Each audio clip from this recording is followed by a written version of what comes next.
Assalamualaikum warahmatullahi wabarakatuh.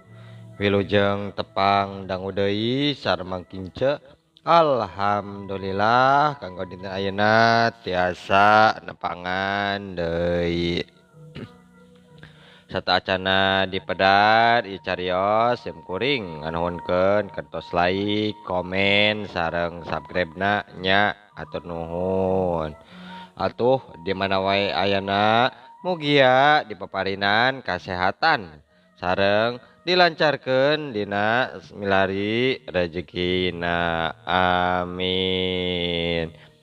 Masih nyarioskeun akibat muja ka jurig bagian K28 ikarya Mang Nyarira sanaos basajan oge mudah-mudahan janten hiburan. Kumaha lajengna yeu carios mangga urang kawitan.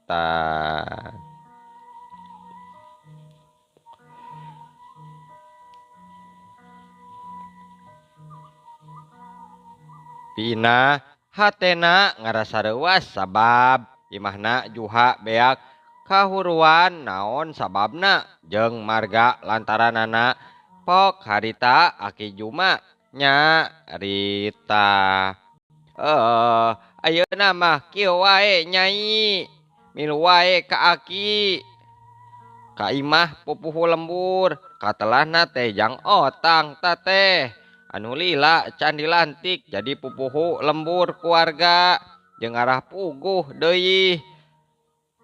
Kunyai jelaskeun satarabasna nya jeung naon tujuan Nyai anu sabenerna engke teh pasti we ku pupuhu lembur bakal dibere penjelasan kumaha satuju kitu mun Nyai.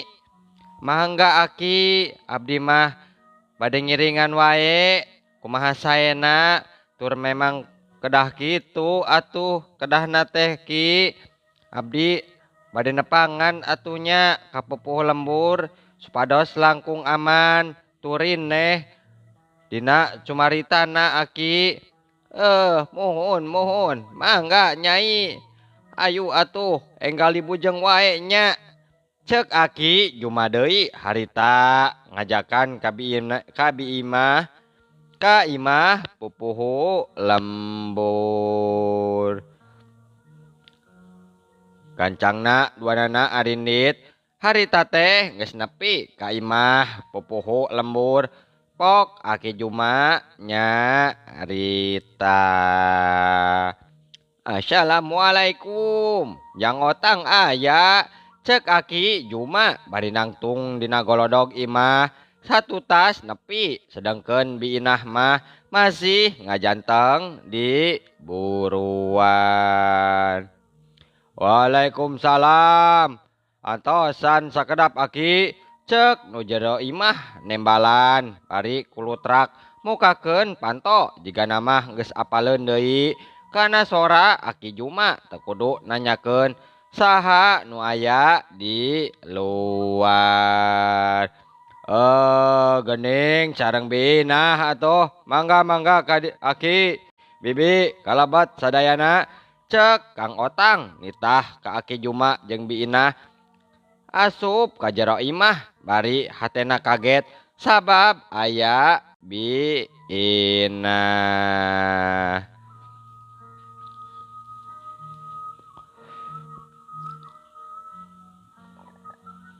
Aki Juma ngareret ka biinah bari nyarita lalaunan kituna teh.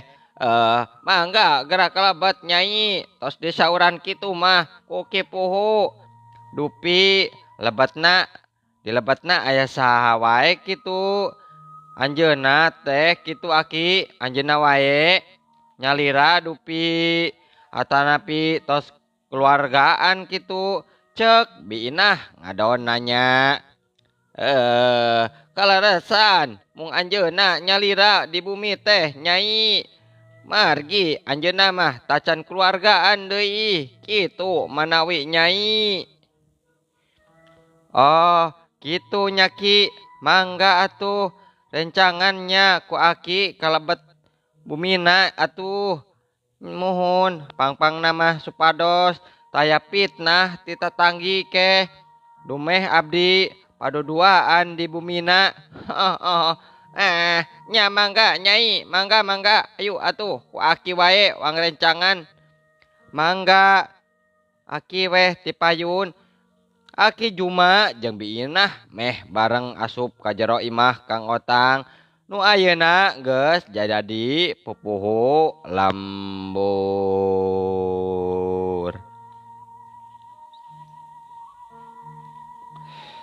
Sarta saterusna tiluana gukek dariuk di samak dina samak nu weuteuh sadia meunang ngamparkeun lantaran memang eueuh kursi jang tempat diuk teu lila Kang Otang nu kadenge cumarita aduh aki ini asa kurareuwas kieu kasupingan aki sareng biinah dupi aya pekersan naon manawi ieu salaresna mah kieu jang Otang anu kagungan maksad ka ujang teh sanes aki ieu sanes nanging ieu biinah ku anjeun cenah eta oge sanes ngahaja aki nyarengan deui mun tadi teh kapendak di jalan nya ku biinah di piwarang cenah nyarengan wae anjeunna teh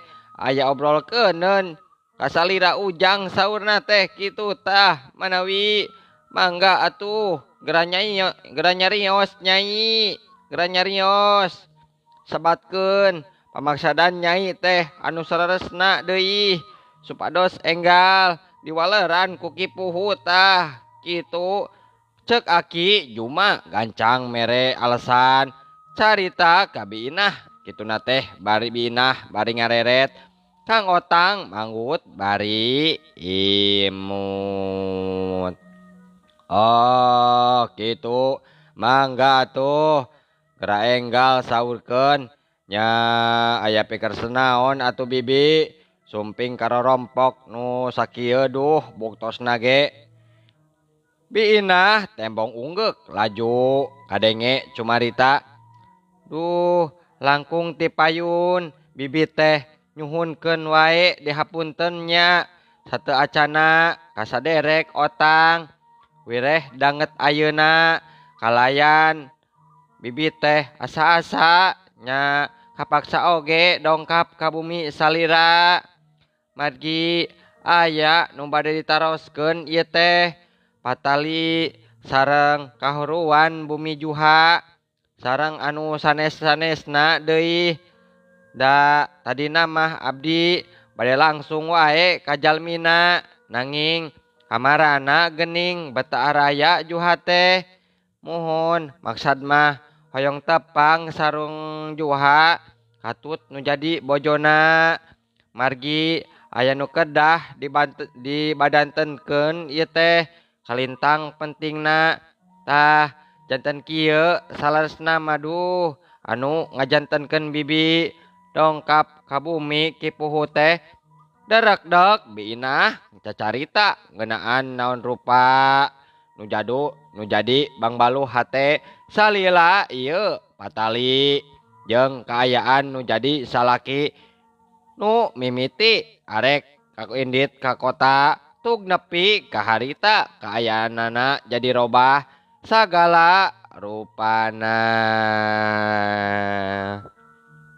caritaan nana sikepna tabeatna sarta peta lakuna kabeh ditetek taya nu kaliwat malah kaayaan nyeha oge dicaritakeun ka Kang Otang katut ka Aki Juma nu ngabandungan kalayan da ria jeung leuwih penting mah biinah nanyakeun kaayaan keluarga juha jeung naon sabab make kahuruan sakapeung mah Aki Juma sok bari kumecrek di barung ku gogodeg lantaran kaget waktu ngabandungan kana guaran caritaan biinah harita komo pribumi mah hookeun ka bina-bina ras kana kaayaan rumah tangga Bina.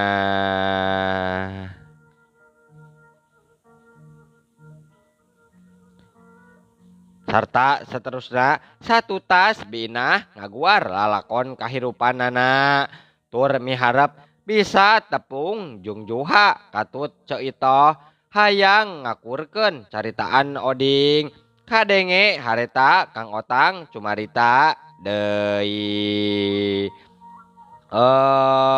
Ari ku kitu Aki Juma can diterangkeun kitu.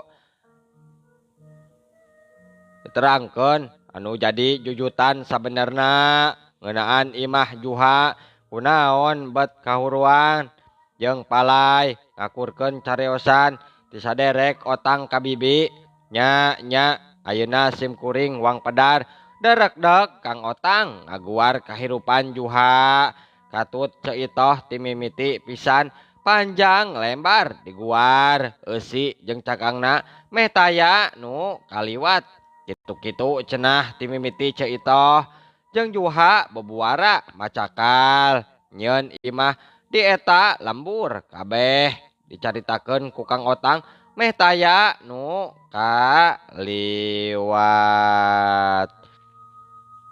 jeung ngeunaan di dina jeung Ceito geus wawuh ti baheula keneh nalika masih masantren saacan itoh ngalaki rabi jeung juha jeung pangna juha jeung Ceito bubuara di lembur sabab meuli taneuh ti lanceuk Kang Otang nu mindeng cicing di kota ngan teu lila ngan lila-lila kangku Kang Otang bisa ka Bandungan kalayan atra poe ka poena kahirupan juha teh meni mahiwal jeung rada mahiwal jeung jalma sejen dina cara nyiar kipayah ari batur mah usaha ti beurang ari ieu mah usaha teh ti wanci peuting.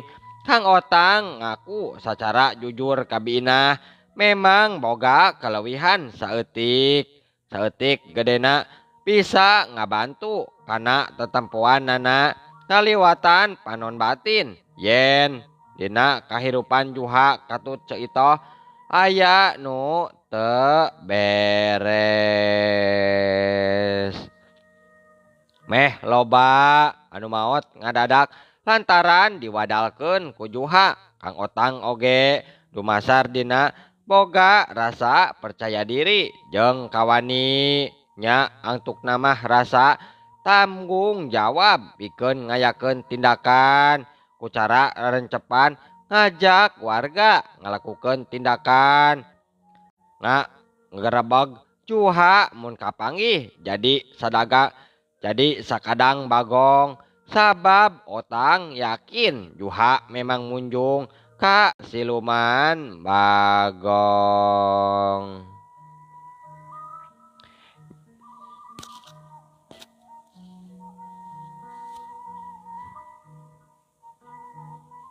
Alhasil salah lembur percaya karena caritaan Kang Otang sarta sapuk rek bantu sabab mun teu kitu mah Kang Otang bieung mampu ngajalankeun niatna sok sanajan kudu nanunkeun nyawa oge tug nepi ka akhirna lumangsung kajadian pangsa gemparna juha palsu alatan dilumpuhkeun ku guruna.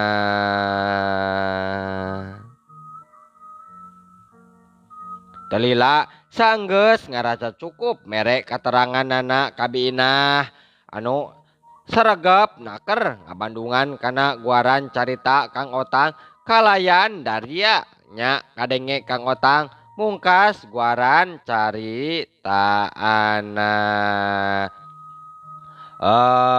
Janten kitu Bi jujutan nu saleresna mah memang leres juha teh munjung muja kasiluman bagong ngaliwatan jasa Mbah Berod kuncen Gunung Gede dina tali janji ikrar diri jadi anak buahna Nyi Blorong salamina tatebi sedangkan keterangan ti bibi tadi bisa jadi aya sangkut pautna sareng kaayaan Mang Maman jeung malah bisa jadi deui Mang Maman sanes indit ka kota harita teh mun nya bareng jeung Juha inditna tapi duanana ngadon mengerjug-jug ka Gunung Gede lantaran hayang beunghar ku jalan enteng ngan bibi teu kudu salempangnya teu kudu salampang mun bener di imah Mang Maman teh Mang Maman palsu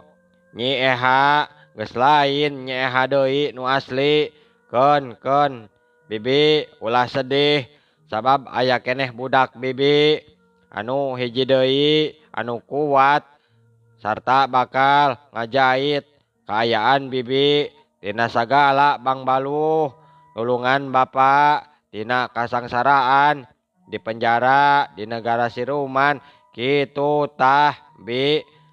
Aduh Gusti tobat Gusti cek bi inah ujug-ujug ngaguk-guk cerik atung garana budal saharita ucara ngebedahkeun cimata satu tas ngadenge katerangan ti Kang Otang.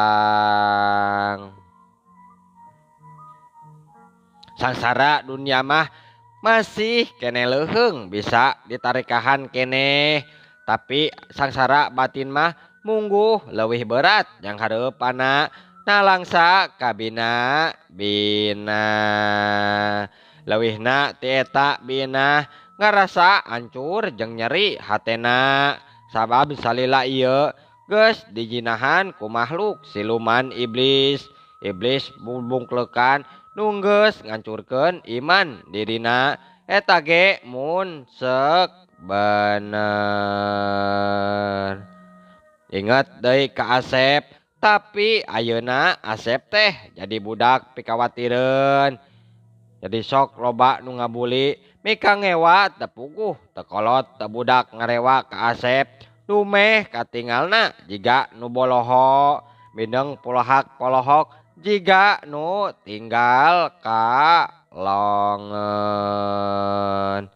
Tapi boroning dengen-dengen atuh dulur anu ngewa jeung keheul ka Asep bet dalah pinah oge nu jadi indungna sok rajeun aya jengkelna jeung pusing dugi ka Asep bongana atuh kunaon Asep bet jadi kitu.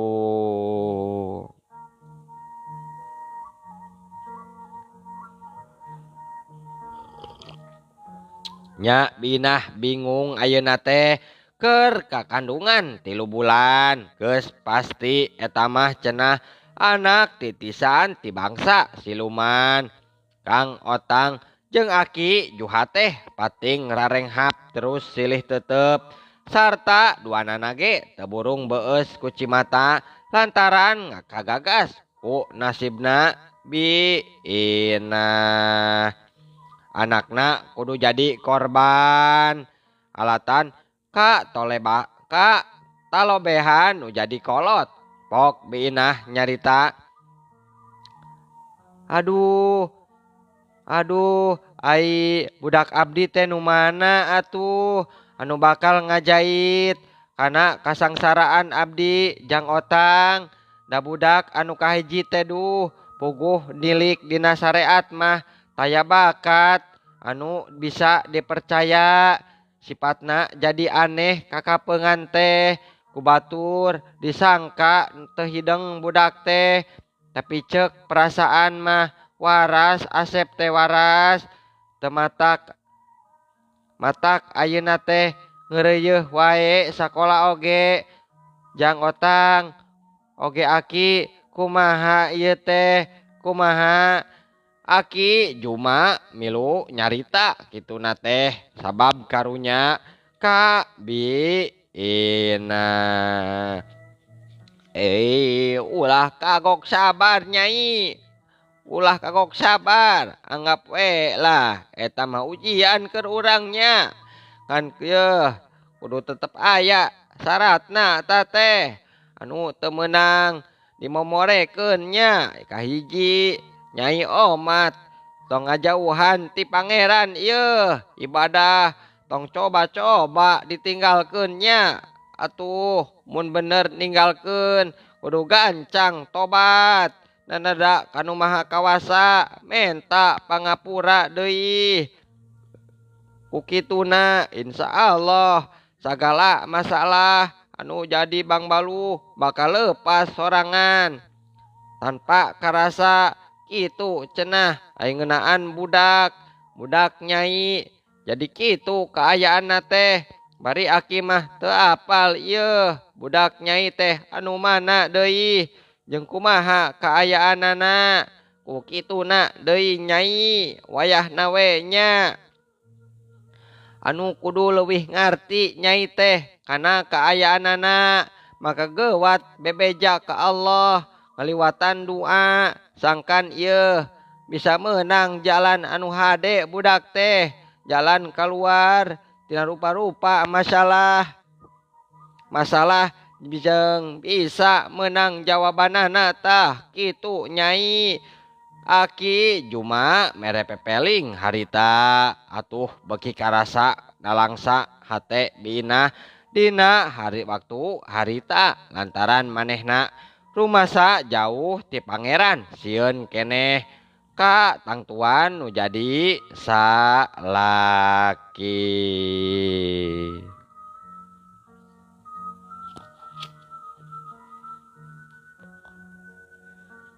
Rumaos aki abdi tebih ti Gusti kana ibadah jadi hoream sabab dicaram kanu jadi salaki ongkoh hawana bet jadi panas iwah pating rarekot asa bade runtuh kitu aki. Kumaha tah ari kitu jang otang kumaha. Duka atuh Ki duka tapi kek dupi bibi yakin eta teh anu nyarek salat jeung ibadah bener-bener salaki. Yakin teh yakin puguh oge jang otang eta teh naha bener salaki bibi atawa lain da geningan talajakna ayeuna robah pisan teu kawas baheula mahiwal tinu sejen eta teh Kang. Kieu wae atuh Bi, kieu wae nya. Abdi ka bibi danget ayeuna bade maparinan saran disaksian ku Aki Juma sikep bibi nalika keh mulang ka lembur. Bibi mah wayahna wae kudu nembongkeun sikep anu saperti biasana wae nya. Ulah waka nembongkeun sikep anu saolah-olah tos apal kana jati diri salaki bibi anu sabenerna nya.